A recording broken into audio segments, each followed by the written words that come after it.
Hello, and welcome to Roseplay Presents episode 41. As always, I'm your host, Aurian MoonRose, and joining me once more, my co-host, Saul Wildfire. So, here on Roseplay Presents, anything can happen.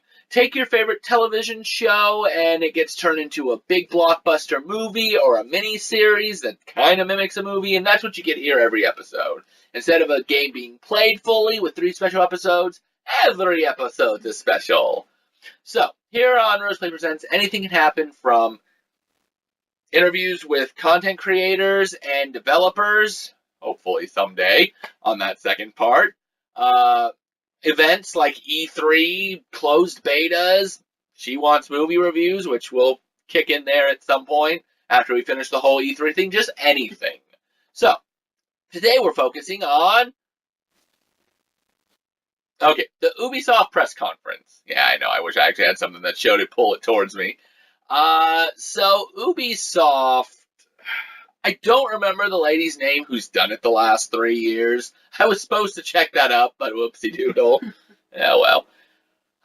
But it wasn't as good as it was the past few years. The first game that they previewed was a Mario game, so it was nice. It was like, oh, nice, Mario! And then it was the Rabbids joined on to it, and I mean, I really don't like the Rabbids. I know people are into the craze, but they're like the Minions. I mean, don't get me wrong, I actually do kind of like the Minions, but they also haven't, like, thrown them out there so far that you're like, I hate them.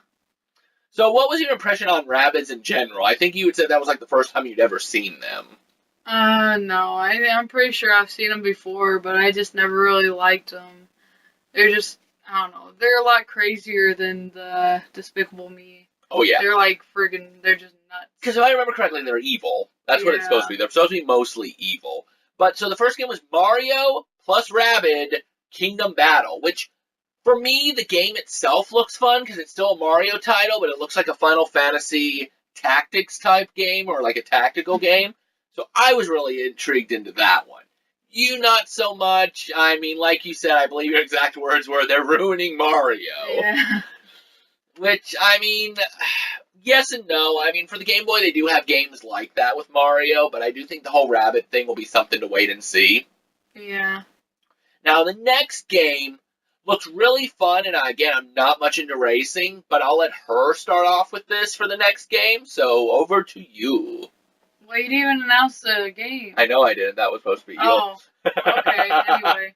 Yeah, it's called The Crew 2, and, I mean, there's, like, a lot of different racing type things, like helicopters and, what, no.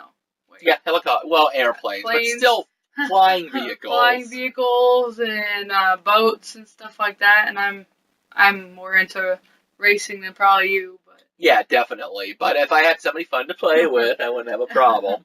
Yeah. But no, yeah, you're completely right. Like, the fact that I mean, I remember playing the Crew 1, and I didn't think there was that much to it. It was just racing, and for a racing game, it's got to be something fun and unique, something that's not done all the time. Yeah. And the fact that they're like, oh, you can fly in an airplane, and you can do a boat and motocross, and I'm just like, that looks like fun. So yeah, the problem with the Crew 1, though, was there was a lot of microtransactions. So I'm hoping they do fix that for the Crew 2. But otherwise, yeah, no, I'm completely psyched for it. And the different vehicles that you put down for racing with. And who doesn't want to try to fly a plane? Yeah.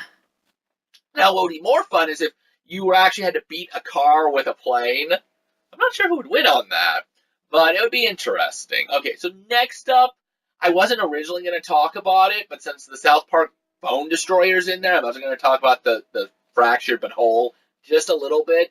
Now, it's not a new game, the Fractured But Whole, but it is looking really good.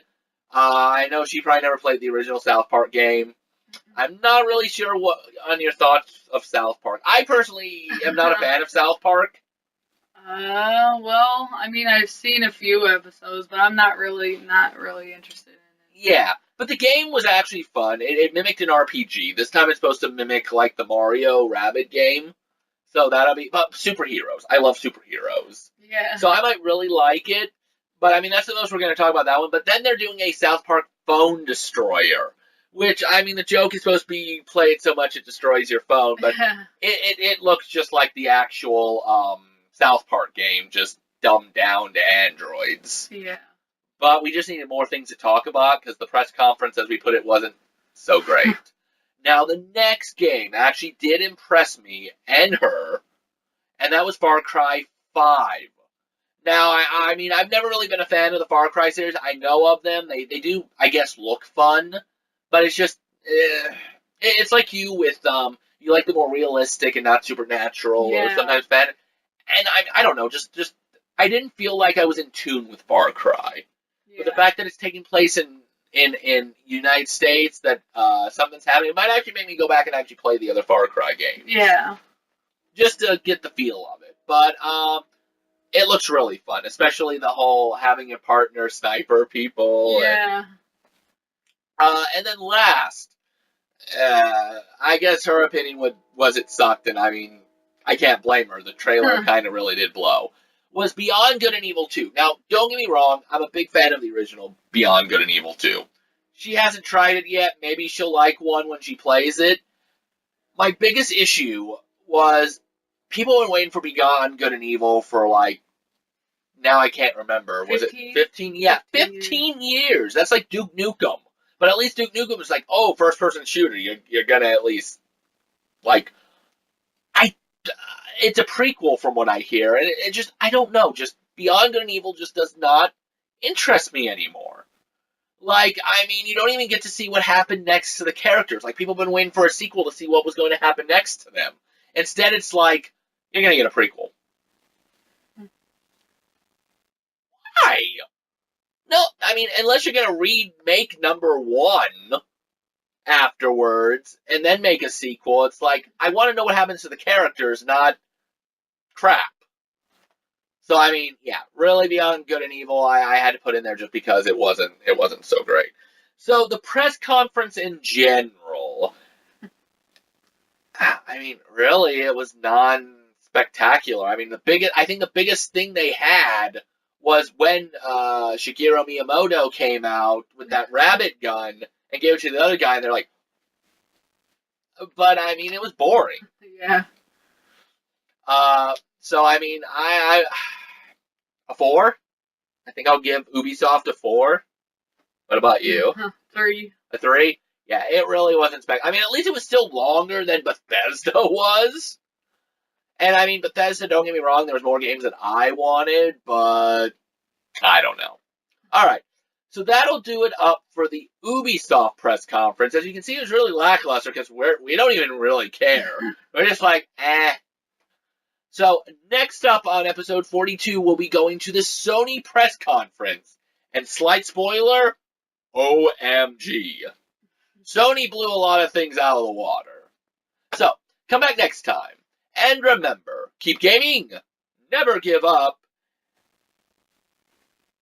And why don't we throw the Rabbids into the crew too?